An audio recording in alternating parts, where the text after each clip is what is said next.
2023 24 MCQ 24 MCQ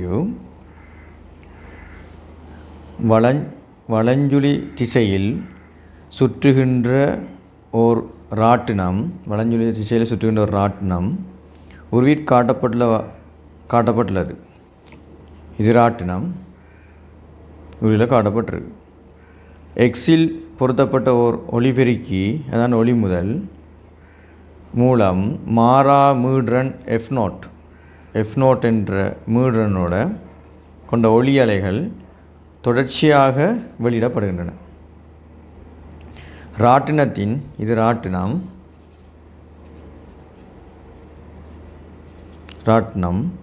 ராட்டினத்தில் இருக்கும் ஒரு மனிதன் PQRS ஆகிய அமைவுகளை கடக்கும்போது அவனுக்கு கேட்கும் ஒளியின் சுருதி பற்றிய பின்வரும் கூற்றுக்களை கருதுக.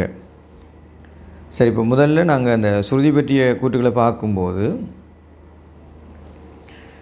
முதலாவது கூற்று சொல்லுதான், A மனிதன் QS ஆகிய அமைவுகளில் இருக்கும்போது தொடக்கச் சுருதி கேட்கிறது. Qலையும் Sலையும் அவன் இருக்கும்போது இந்த F0 இதில் கேட்குதுன்னு சொல்கிறாங்க. சரி, ரெண்டாவது பார்ப்போம். B மனிதன் அமைவு P புள்ளியில் இருக்கும்போது மிக கூடிய சுருதி கேட்கிறது. அதாவது இந்த F விட கூட கேட்குதுன்னு சொல்கிறாங்க. இந்த C மனிதன் அமைவு 6 இருக்கும்போது மிக குறைந்த சுருதி கேட்கிறது. அதாவது 6 இருக்கும்போது F விட குறைவான சுருதி கேட்குறார். அதாவது இதில் F-ஓட குறைவாக கேட்குறார், இதில் P-யோட கூட கேட்குறார். ரெண்டாவது இதில் ரெண்டுலேயுமே சமமாக கேட்குதுன்னு சொல்கிறாங்க. இப்போ நாங்கள் இந்த ஒரு ஒளிமுதல் ஒன்று இருக்குது, ஒரு அவதானிப்பாளர் இயங்கும்போது அதண்ட டொப்ளர் விளைவு, அதாவது டொப்ளர் விளைவு மூலம்தான் நாங்கள் இதுக்குரிய மீட்ரனில் ஏற்படுற குறைவு அதிகரிப்பை நாங்கள் பார்த்துக்கொள்ளலாம். அதாவது டொப்ளர் விளைவை தான் இங்கே பாவிக்கணும். டொப்ளர் விளைவை பாவிப்போம். விளைவில் முதலாவது இப்போ என்ன சொல்கிறாங்கன்னா, ஒளிமுதல் இருக்க போகுது. ஒளிமுதலை நாங்கள் சோசன் S போடுறது ஒளிமுதலை வளமையாக S இருக்குது. இதில் அவதானிப்பு அவதானிக்கால ஒப்சர்வேஷரை ஓண்டு போட்டு இதை நோக்கி இயங்குறார் என்று சொன்னால், ஒளிமுதலால் எங்களுக்கு F0 மீட்ரன் காலப்படுமா இருந்தால், இந்த F0 மீட்ரன் காலப்படுறதுக்கு அதாவது ஒப்சர்வேஷர் அதாவது அவதானிப்பாளர் அவதானிக்கும்போது அவருக்கு கிடைக்கிற மீட்ரன் F ஆக இருந்திருந்தால், இந்த F என்னவாக இருக்கும் எங்களுக்கு, இதில் F என்னவாக இருக்கும்னு சொல்லி சொன்னால், அந்த ஒளியின் வேகம் V-ஆக இருந்தால் V + U, அதாவது U சோர்ஸிட அமைப்பை பார்த்துட்டு நாங்கள் அதாவது ஒப்சர்வேஷர் எங்களுக்கு ஒப்சர்வ் பண்ணுற யூண்ட வேகம் இதில் வேகம் யூவாக இருந்துன்னு சொன்னால், அதாவது ஒப்சர்வேஷர் வேகம் யூவாக இருந்து ஒளியிட வேகம் இதாக இருந்துன்னு சொன்னால், நாங்கள் இதை ஒளியிட வேகத்தை ப்ளஸ் பண்ணி கூட கேட்கும், அதை F0 இருக்கும். ஆகவே இது என்ன செய்யும், இந்த இடத்துல F0 விட அதிகரித்து கேட்கும்.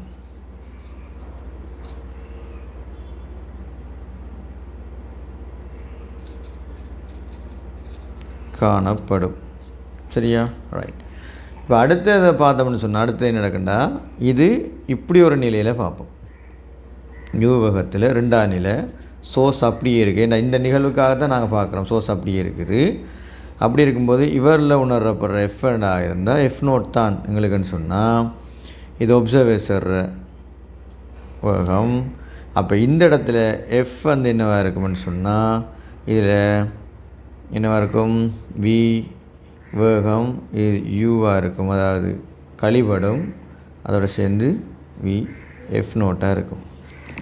இந்த இடத்துல பார்த்தோம்னு சொன்னால் எங்களுக்கு இது F0 குறைவடைந்து காணப்படும். கேட்கும்.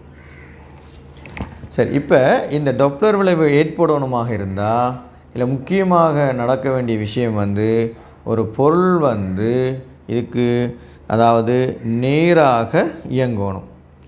செங்குத்தாக இயங்கும்போது டொப்ளர் விளைவு ஏற்படாது. உதாரணமாக ஒப்சர்வேட்டர் இப்படி இயங்குகிறார் அல்லது இப்படி இயங்குகிறார். ஒளிமுதல் அப்படியே நிலையாக இருக்குது, அதை இயக்கம். இதில் யூ இல்லாட்டி இப்படி யூ அல்லது இப்படி இருந்தால் இது அப்படியே போகையில் அப்படியே இருக்குது, அதான் நிலையானதாக இருக்குது. நிலையானது சரிதானே, நிலையாக இருக்குது. இந்த இடத்துல டொப்ளர் விளைவு ஏற்படாது.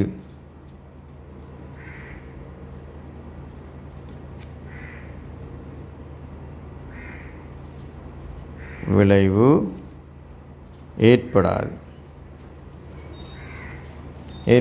இந்த இடத்துல டொப்ளர் விளைவு எங்களுக்கு ஏற்படாது. அதாவது இவர் நிலையாக இருக்கிறார், இவர் செங்குத்தாக இயங்குகிறார். இந்த இதுக்கு செங்குத்தாக இயங்கும் போது எங்களுக்கு டொப்ளர் விளைவு ஏற்படாது.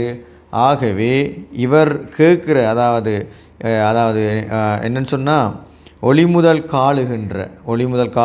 ஒளிமுதல் எஸ் எஃப் நோட் என்ற மீடுறன காலமாக இருந்தால் அதே மீடுறன ஒப்சர்வேட்டர் அதாவது ஒப்சர்வேஷர்னு சொல்கிறது யார்? அவதானி எஃப் நோட்டை தான் உணர்வார். அதாவது இவர் எஃப்பாக இருந்தால் F7 எஃப்பாக இருக்கும். எஃப் நோட்டை தான் உணர்வார் சரிதானே. அல்லது போனால் இவர் இயங்கும்போது இந்த தளத்துக்கு அதாவது இயங்கும்போது இந்த தளத்துக்கு சில வேளைகளில் இயக்கத்தில் ஒரு விதமான ஒரு செங்குத்தன்னு சொல்லும்போது இப்படி இயங்குற போது ஒரு விதமான சரிவு இருக்குமாக இருந்தால் இப்படி ஒரு இயக்கத்தை ஏற்படுத்திட்டு அல்லாட்டி இந்த திசையில் இப்படி இருக்கும்போது சொன்னால் அல்லது போனால் சில வேளைகளில் இப்படி ஒரு திசையில் இந்த திசையில் வர மாதிரி சில இப்படி ஒரு திசையில் இயக்கமாக இருந்தால் இது செங்குத்தோட ஒரு கோணத்தை ஏற்படுத்துமாக இருந்தால் இந்த திசையில் இப்படி ஒரு கோணத்தை ஏற்படுத்துமாக இருந்தால் இந்த நேரம் டொப்ளர் விளைவு எங்களுக்கு வரும்.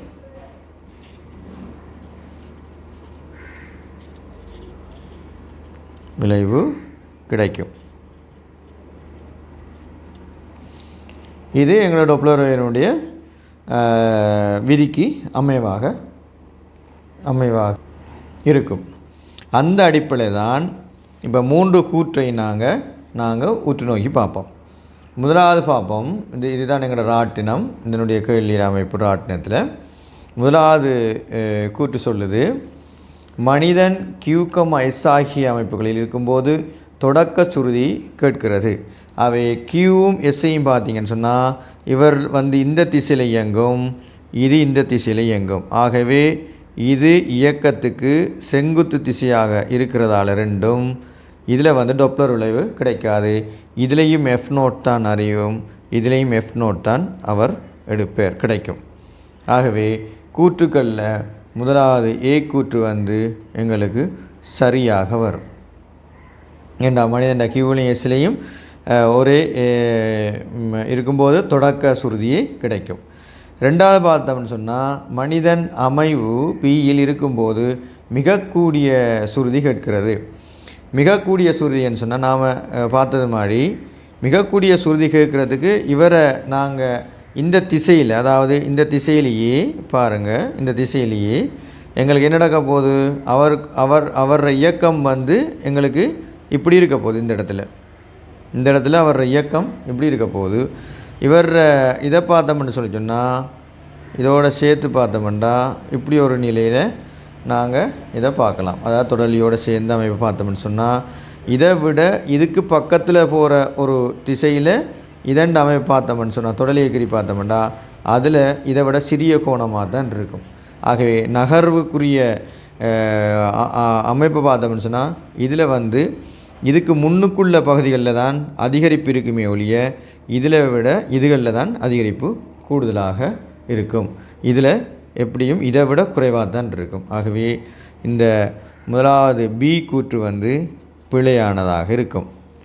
அதே மாதிரி ஆர் பார்த்திங்கன்னா மனிதன் அமைவு ஆறில் இருக்கும்போது மிக குறைந்த சுருதி கேட்கிறது. இப்போ மிக குறைந்த சுருதி கேட்கும்போது இந்த இடத்துல இவர் இயக்கம் வந்து இப்படி இருக்கும்.